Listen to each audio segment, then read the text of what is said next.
ಸ್ನೇಹಿತರೆ ನಮಸ್ಕಾರ. ನಾನು ನಿಮ್ಮ ರಾಕೇಶ್ ಶಾರುಂಡಿ. ಮಗಳ ಮೇಲೆ ಬೆಟ್ಟದಷ್ಟು ಕನಸು ಕಂಡಿದ್ದಂಥ ಹೆತ್ತವರು. ಯಾರ ಬಗ್ಗೆ ಹೇಳಬೇಕು, ಯಾರ ಬಗ್ಗೆ ಬಿಡಬೇಕು ಅನ್ನೋ ನೋವಿನಲ್ಲಿಯೂ ಕೂಡ ನಾವು ಕೂಡ ಇದ್ದೀವಿ. ಏಕೆಂದರೆ ಒಬ್ಬರೊಬ್ಬರ ಕಥೆಗಳು ಕೂಡ ಘನಘೋರ. ಅವ್ರ ಕುಟುಂಬದವರ ನೋವು ಕೂಡ ಹೇಳತೀರದಾಗಿಬಿಟ್ಟಿದೆ.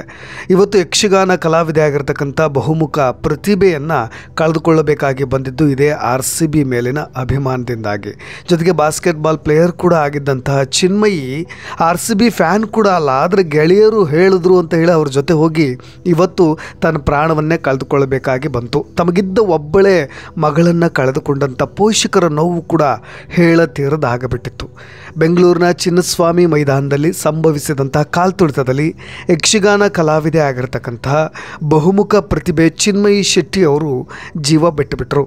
RCB ಆಟಗಾರನ ನೋಡಲಿಕ್ಕೆ ಅಭಿಮಾನಿಗಳು ಯಾವಾಗ ತಾ ಮುಂದು ನಾ ಮುಂದು ಅಂತ ಮುಗಿಬಿದ್ರೋ, ಇದೇ ವೇಳೆಯಲ್ಲಿ ಚಿನ್ನಸ್ವಾಮಿಗೆ ಅಪಾರ ಅಭಿಮಾನಿಗಳು ಹರಿದು ಬಂದ ಪರಿಣಾಮವಾಗಿ ಏಕಾಏಕಿಯಾಗಿ ನೂಕುನುಗ್ಗಲು ಉಂಟಾಗಿಬಿಡ್ತು. ಆ ಸಂದರ್ಭದಲ್ಲಿ ಕಾಲ್ತುಳಿತ ಕೂಡ ಸಂಭವಿಸಿತು.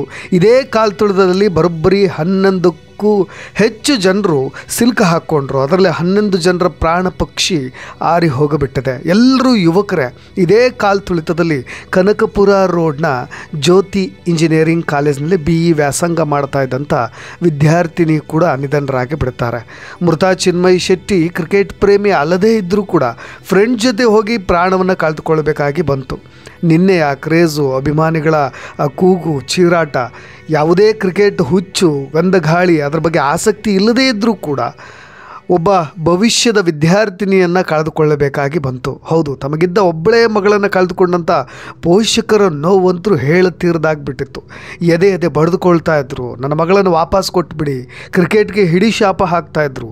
ಯಾವ IPL ಇದು, ಕೇವಲ ಹಣ, ಬೆಟ್ಟಿಂಗು, ಜೊತೆಗೆ ಬಹಳಷ್ಟು ಜನರು ತಮ್ಮ ಪ್ರಾಣವನ್ನು ತಾವೇ ಕಳೆದುಕೊಳ್ತಾ ಇರೋದು ಬೆಟ್ಟಿಂಗ್ನಿಂದಾಗಿ.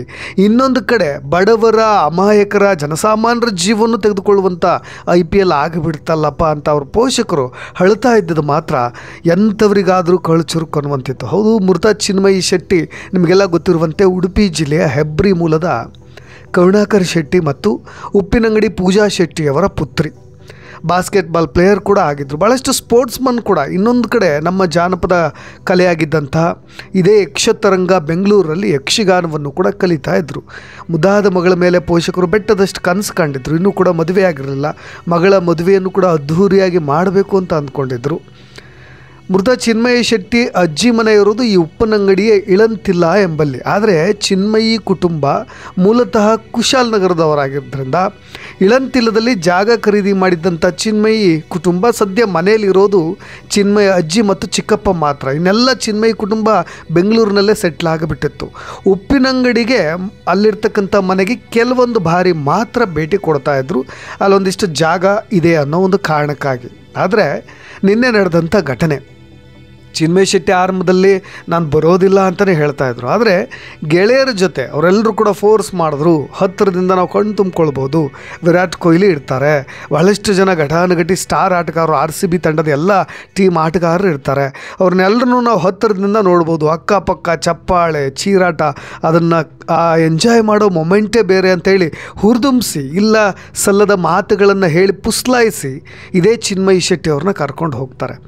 ಅದಾದ ಮೇಲೆ ಕಾಲ್ತುಳಿತ ಆಗಿದ್ದು. ಆ ಮೃತ ಮಗಳ ಶವದ ಮುಂದೆ ಅವ್ರ ತಾಯಿ ಎದ್ದೇಳಮ್ಮ ಚಿನ್ಮಯಿ ಅಂತ ಎದೆ ಬಡಿದುಕೊಂಡು ಬಿಕ್ಕಿ ಬಿಕ್ಕಿ ಕಣ್ಣೀರು ಹಾಕ್ತಾಯಿದ್ರು.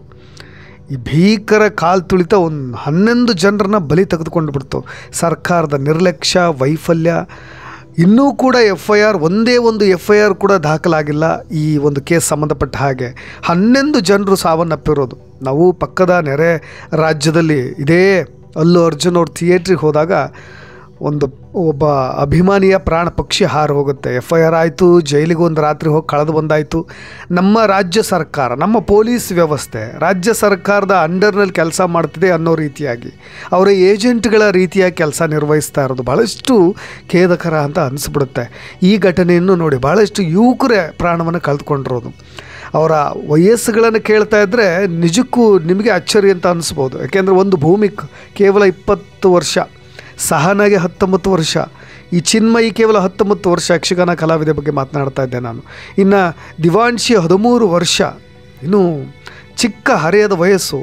ಇನ್ನು ಯೌವನದ ವಯಸ್ಸಿನಲ್ಲಿ ಎಲ್ಲರೂ ಕೂಡ ಆರ್ ಸಿ ಬಿ ಹುಚ್ಚಿನಲ್ಲಿ, ಆರ್ ಸಿ ಬಿ ಮೇಲಿನ ಅಭಿಮಾನದ ಅಲೆಯಲ್ಲಿ, ಇನ್ನೊಂದು ಕಡೆ ಸರ್ಕಾರದ ಒಂದು ಸೆಕ್ಯೂರಿಟಿಯ ಭದ್ರತೆಯನ್ನು ನಂಬಿ ಹೋದವರ ಪಾಡಿದು 20 ವರ್ಷದ ಶ್ರವಣ್ಣು, 29 ವರ್ಷದ ದೇವಿ, 17 ವರ್ಷ ವಯಸ್ಸಿನ ಶಿವಲಿಂಗು, ಇನ್ನು 33 ವರ್ಷದ ಮನೋಜು, ಇನ್ನು ಅಕ್ಷತಾ 32 ವರ್ಷದ ಪೂರ್ಣಚಂದ್ರ, ಇವರೆಲ್ಲರೂ ಕೂಡ ಪ್ರಾಣವನ್ನು ಕಳೆದುಕೊಳ್ಬೇಕಾಗಿ ಬಂತು. ಅದೇ ನಾನು ಹೇಳ್ತಾ ಇದ್ದೆ, ಸರ್ಕಾರದ ವೈಫಲ್ಯ ಯಾವ ರೀತಿಯ ಕಾಣ್ತಾ ಇದೆ ಅಂತ.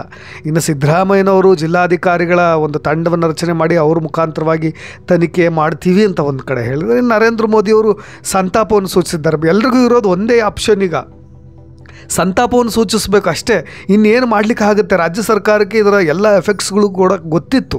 ಈ ಥರದ ಅನೇಕ ಕಾರ್ಯಕ್ರಮಗಳನ್ನು ಆಯೋಜನೆ ಮಾಡಿರ್ತಕ್ಕಂಥವ್ರು. ಒಂದು ಕಡೆ BJPಯವರು ಇದರ ರಾಜಕೀಯ ಮಾಡಲಿಕ್ಕೆ ಮುಂದಾಗೋದಲ್ಲ, ನಾವು ಕುಂಭಮೇಳವನ್ನು ಯಶಸ್ವಿಯಾಗಿ ಮಾಡಿಬಿಟ್ಟಿವಿ ಅಂತ. ಇನ್ನು ರಾಜ್ಯ ಸರ್ಕಾರ ಅವ್ರು ಹಾಗಿದ್ರು ಹೀಗೆ ಮಾಡ್ತಾಯಿದ್ರು ಅನ್ನೋ ರೀತಿಯಾಗಿ ಬೇಜವಾಬ್ದಾರಿ ತಂದಿಂದ ಮಾತನಾಡೋದು ಅಲ್ಲ. ಇನ್ನೊಂದು ಕಡೆ ಆ ಕಾಲು ತುಳಿತದಲ್ಲಿ ಮಗನನ್ನು ಕಳೆದುಕೊಂಡ ತಂದೆಯೊಬ್ಬರು ಮಾತನಾಡ್ತಾ ಇರಬೇಕಾದ್ರೆ, ನನಗಿರೋದು ಒಬ್ಬನೇ ಮಗ, ದಯವಿಟ್ಟು ಆ ದೇಹವನ್ನು ನೀವು ತುಂಡಾಗಿ ಮಾಡದೆ ವಾಪಸ್ ಕೊಟ್ಬಿಡಿ, ನಮಗೆ ಪೋಸ್ಟ್ ಮಾರ್ಟಮ್ ಮಾಡೋದೇ ಬೇಡ ಅಂತ ಬಿಕ್ಕಿ ಹೇಳ್ತಾ ಇದ್ದರು. ಆ ಥರದ ಒಂದು ಸಂದರ್ಭಗಳು, ಆ ಸಿಚುಯೇಷನ್ಸ್ಗಳನ್ನು ಹೇಗೆ ಅರಗಿಸ್ಕೊಳ್ಬೇಕು, ಪೊಲೀಸ್ನವ್ರ ಕಣ್ಣಲ್ಲೇ ನೀರು ಬರ್ತಾಯಿತ್ತು. ಆ ಥರದ ಒಂದು ದುಃಖ. ಏಕೆಂದರೆ ನನಗೆ ಅವ್ರನ್ನ ದೇಹವನ್ನಾದರೂ ಕೊಟ್ಟುಬಿಡಿ, ದಯವಿಟ್ಟು ಪೋಸ್ಟ್ ಮಾರ್ಟಮ್ ಮಾಡಬೇಡಿ, ಅವನ ದೇಹವನ್ನು ಕತ್ತರಿಸಬೇಡಿ, ನನಗಿದ್ದದ್ದು ಒಬ್ಬನೇ ಮಗ, ಅವನನ್ನು ಕೂಡ ಕಳೆದುಕೊಂಡಿದ್ದೀನಿ, ಅವ್ನು ನನಗೆ ಕೇಳದೆ ಇಲ್ಲಿಗೆ ಬಂದುಬಿಟ್ಟ, ನಾನು ಎಷ್ಟು ಹೇಳ್ಕೊಂಡೆ ಅವನಿಗೆ, ಈ ಥರದ ಕಾರ್ಯಕ್ರಮಗಳು, ಈ ಥರದ IPL ಇದು ಯಾವುದನ್ನು ಕೂಡ ಹುಚ್ಚಾಟ ಬಿಟ್ಟುಬಿಡು ಅಂತ ಯಾವಾಗಲೂ ಕೂಡ ಮನೇಲಿ ಹೇಳ್ತಾ ಇದ್ದೆ. ಆದರೆ ನಾನು ಒಂದೇ ಒಂದು ಮಾತು ಕೂಡ ಹೇಳದೆ ಬಂದುಬಿಟ್ಟ ಅಂತ ಅವರು ಕೂಡ ತಮ್ಮ ಆಕ್ರಂದನ ಕೂಡ ಮುಗಿಲು ಮುಟ್ಟು ಹೋಗಿಬಿಟ್ಟಿತ್ತು. ಚಿನ್ನಸ್ವಾಮಿ ಕ್ರೀಡಾಂಗಣದ ಈ ಒಂದು ವಿಜಯೋತ್ಸವ ಇದೆಯಲ್ಲ, ಅದಕ್ಕೊಂದು ಉಚಿತ ಪ್ರವೇಶ ಅನ್ನೋ ಒಂದು ವದಂತಿ ಹಬ್ಬಿದ್ದೇ ಇವೆಲ್ಲದಕ್ಕೂ ಕೂಡ ಕಾರಣವಾಗಿದೆ. ಇನ್ನೊಂದು ಕಿರಿದಾದ ಪ್ರವೇಶ ದ್ವಾರಗಳು ನೀವು ನೋಡಿರ್ಬೋದು, ಒಬ್ಬರು ಮಾತ್ರ ಎಂಟರ್ ಆಗಬೇಕು, ಅಷ್ಟು ಕಿರಿದಾದ ಪ್ರವೇಶ ದ್ವಾರ ಇದೆ. ಏಕಾಏಕಿಯಾಗಿ ಒಂದು 35,000 ಜನಸಂಖ್ಯೆ ಸೇರುವಂಥ ಒಂದು ಸ್ಟೇಡಿಯಂನಲ್ಲಿ ಆ ಮಟ್ಟಿಗಿನ ಜನಸಂಖ್ಯೆ, ಅದು ಸಂಜೆ 5 ಗಂಟೆ ವೇಳೆಗೆ ಶುರುವಾಗಿದ್ದು. ಎಲ್ಲರೂ, ಕೆಲವೊಬ್ಬರು ಪ್ರಜ್ಞಾಹೀನರಾದರು, ಕೆಲವೊಬ್ಬರು ಗಾಯಗೊಂಡರು, ಇನ್ನೊಂದಿಷ್ಟು ಜನ ಮೃತಪಟ್ಟರು, 11 ಜನ.